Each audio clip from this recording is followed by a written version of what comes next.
afterwards. So you know what you're doing. Thank you. Because I think it's working. Hi, everyone. It's so nice to see you over the screen. My name is Grant Houston, and I play violin. And I am currently a student at the New England Conservatory of Music.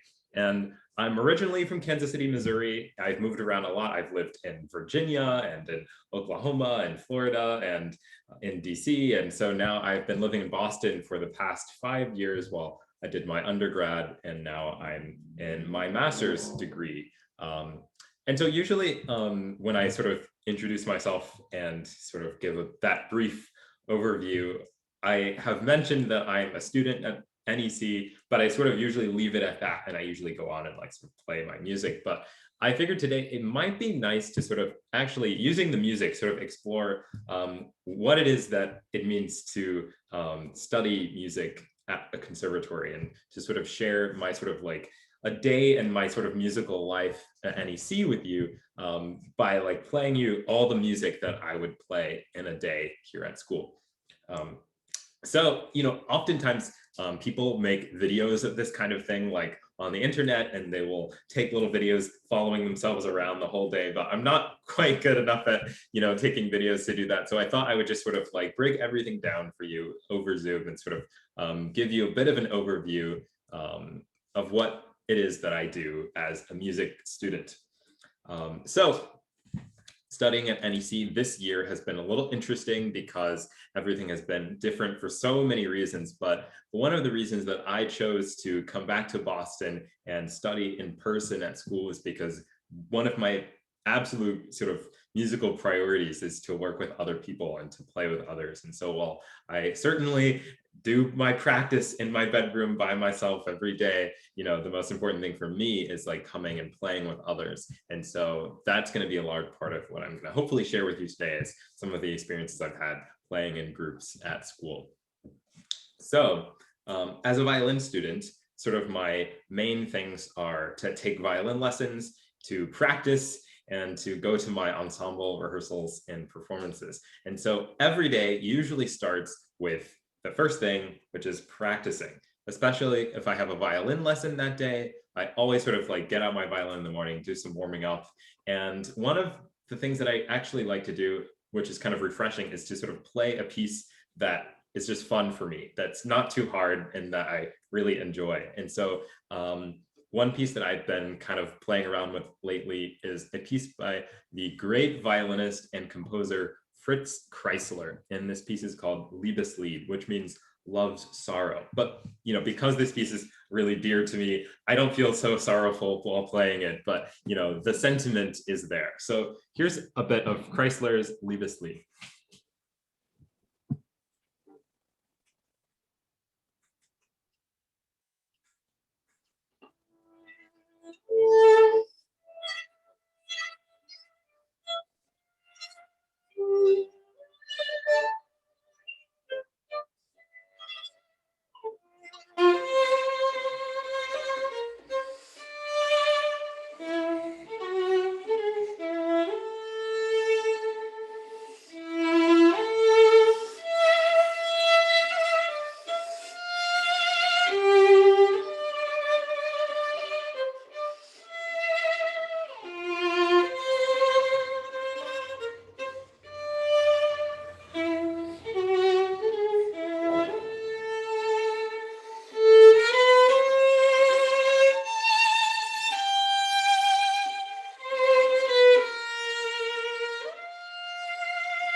So that's just sort of a fun tune that I use to warm up on many days. It's just for fun. And even though, I love playing music like this, it's not too often that we, as really busy students, get to enjoy playing just small, sort of like beautiful pieces that are really just for enjoyment. So it's a treat when I get to play that.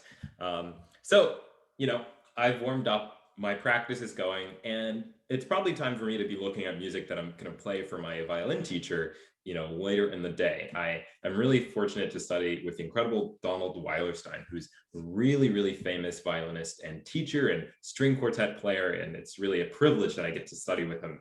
And a piece that I've been learning to play in my lessons is a piece called the Violin Concerto by Beethoven. Beethoven probably is the most famous classical composer, pretty much a household name, even for people who don't listen to a lot of classical music. But his Violin Concerto is a really special and unique piece. It has a really great way of using simplicity to create beauty. It's not full of incredibly showy and complex ideas, but the ideas that are there are so refined and beautiful. And it's really kind of a gem of the violin repertoire. And so normally this piece would be performed with an entire orchestra behind the violin soloist, but now, these days, not too many people are getting to do that. The groups that we're playing in are much smaller. And so even though, there's usually a chance every year at NEC for one student, one violin student to perform a concerto with orchestra, these days, we have to sort of imagine the sound behind us and try to create that spirit in our own playing. So I thought I'd play for you a bit of the Beethoven Violin Concerto and really think about how I'm sort of getting ready for my lesson to play for Mr. Weilerstein later today.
And so that is a little bit of what I would play for my teacher. Oh, thank you. In my violin lesson. Violin lessons can be very different depending on your teacher. And my teacher is really focused on helping me play with more ease and freedom and control. And that is really great to have, because often I feel like, oh, there's so much I want to do, but the piece is so hard. So it's great to have a teacher who can help sort of take away some of those barriers and help make playing music even easier.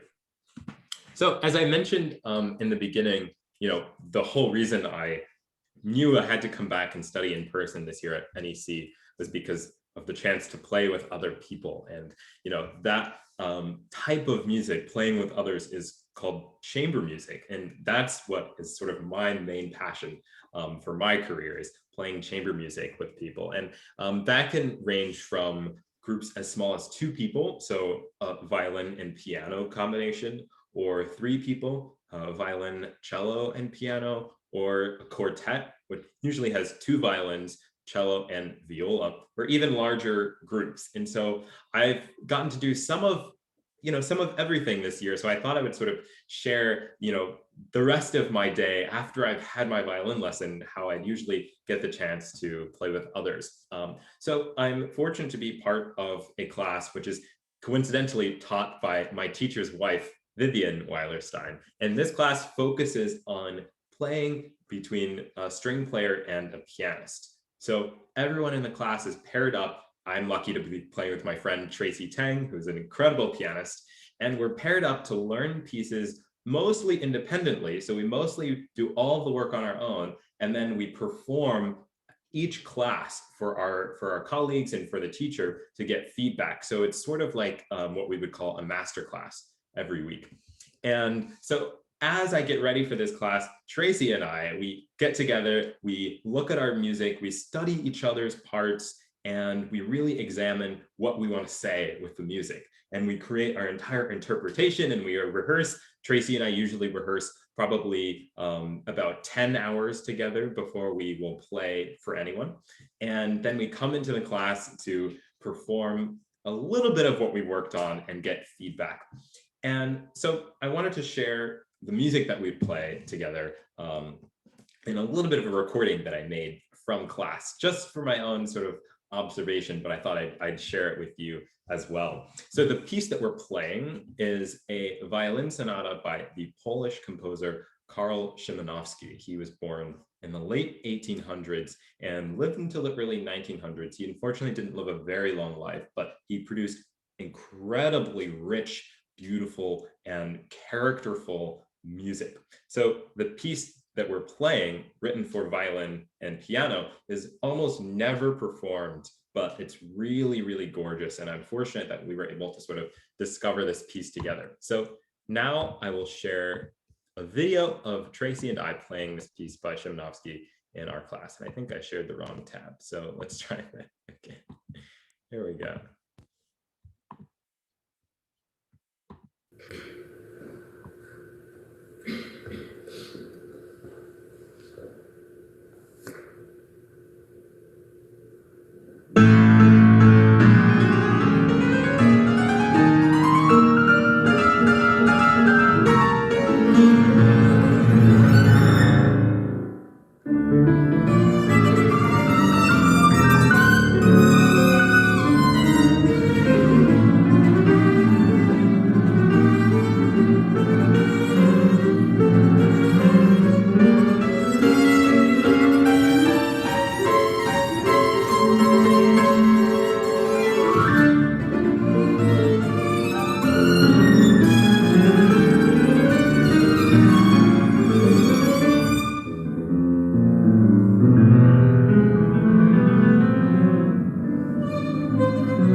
So that, yeah, that's just Tracy and I playing in class, sort of getting ready to perform this great piece. You know, we ended up having a live stream concert a couple of days later. And so it was really great preparation to have kind of run through the piece, get under pressure. You know, I don't know, I get nervous to play for my peers, you know, sometimes. And so it's great to have that kind of learning, performing experience together.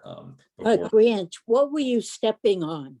Oh, so that was something that I thought I'd actually kind of show you as well. So a lot of performers, myself included, prefer to read off of music that can show you not just your own part, but also the other people's parts you're playing with. And because of that, it would be too many pages to turn. You'd be looking at too many notes. You'd have to turn your page like every 5 seconds. So instead, we usually get an iPad and download our music on here. And we have these Bluetooth foot pedals that connect wirelessly. And step on one side of the pedal, it turns your pages. And so you might be able to see the pages from music. Oh, that's a good idea. Yeah. And so it's great to sort of have this chance to like see more music by using this. It's, you know, some people just use it because they prefer not to carry around the paper, which is also helpful. Pianists particularly have a lot of music in these big books that they have to lug around. And so it can save you a lot of space with that too. But my main reason for using it is so that I can see all the notes that are being played. What I'm okay, good. Sometimes there can be little malfunctions with this wireless system, and you know, actually in the performance, it was my fault. I didn't have it perfectly set up, and when we went to play, we started the piece and I stepped on the pedal when I was ready to turn the next page, but it wouldn't turn. So I had to play from memory for a little bit, and I kept going and I didn't stop. And I was like, I think I remember the notes. And then eventually I had a point where I was playing a note on the violin that doesn't require my left hand to do anything. And so I played this note and I reached over and I started turning the pages with my hand while playing. And I was able to kind of save it, and we kept going, and there were no audible sort of mishaps there. But it's a great system, and as long as I remember all the steps to set it up before I go on stage, it always works great. So in addition to sort of just, you know, playing with Tracy and getting ready for our class, there's usually a number of projects that I have going on involving small groups throughout the day that I rehearse independently for. And one project that I had recently was performing on what's called the First Monday concert series at Jordan Hall, which is a series of concerts throughout the year focusing on chamber music, featuring some students and professors and outside performers to perform works, usually live, usually in person in Jordan Hall, but this year for pre-recorded broadcast concerts. And so I was fortunate to play in a string quartet to perform a piece by the composer Florence Price, who lived also at the same time as Szymanowski, but in sort of the other side of the world, she was living in America. She was born in Little Rock, Arkansas, and actually came to Boston to study at NEC in the early 1900s. Because she was a Black woman composer, there were not that many places. Education to study. NEC was sort of an outlier, accepting her. She came to study organ, and that really gave her the chance to become a pretty well-known composer in her day. You know, didn't really face the same sort of like recognition, and she didn't get as much, you know, widespread performances of her works, but she was really respected as a composer. But when she died, her music wasn't really saved. It was sort of just left lying around wherever it was. And she had this house in Chicago that was sort of abandoned after she died. And later on, like decades later, some people came along just to sort of buy the house and renovate it or whatever. And in the process, they discovered all this music just kind of like sitting around on the floor. And fortunately, they got in touch with the right people who realized this is like the only existing copies of all these great pieces by Florence Price. And they were able to reconstruct a lot of her music for publication today, including her second string quartet, which I had performed with some incredible players on a concert in Jordan Hall for later broadcast. And this kind of project is really independent and fun, and that's what I love. It's, you know, applying what I'm being taught in school by my professors, but doing it on our own, kind of using our skills and putting our own sort of interpretations to work, not really getting coachings or any outside person telling us, do this, do this, do this, here's what you need to fix. It was all sort of on our own, sort of putting this together and bringing the performance to life. Luckily, this concert is on NEC's YouTube page. So if you would like to check it out later, you can just go to youtube.com and search Florence Price NEC, and I'm sure that it will come up. But today I'll share a little bit of this video so that you can see some of this really just gorgeous writing for string quartet by Florence Price. We'll see that I'm sitting second violin, but there's still some really great moments to be had in this music.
really hate to stop the music there because it's gorgeous and there's so many incredible moments to be had sort of in this piece. The last thing that I wanted to share is the sort of final rehearsal that I'd have in a day with my piano trio. We're called Trio Gaia, and the trio consists of me playing violin, my friend Andrew Barnwell playing the piano, and Ime Templeman playing cello. And last semester, we learned this incredible piece by this English composer named Samuel Coleridge Taylor called his 5 Negro Melodies for Piano Trio. And basically, because Coleridge Taylor was a Black composer living in England, he didn't really have a lot of exposure to sort of the American culture that had sort of produced this incredible music, these spirituals, these songs that were sung and sort of orally passed down. And so he visited America in the early 1900s and decided to write sort of a transcription of these pieces. So instead of being sung by a singer, they're being played by the 3 instruments of the piano trio. And so I'll just share a little bit of the last movement of this piece, which he sort of wrote as an answer to an earlier movement, which was called "Didn't My Lord Deliver Daniel?" Sort of a question. And this one is called "My Lord Delivered Daniel," to sort of answer the question.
So yeah, that's a really fun piece to play. And you can see that recording was taken at night. Usually I'm playing with my trio most weeknights from about 8 to 10 p.m. And that sort of wraps up my day. I usually go home when the security guards at NEC say we're closing the building, please leave.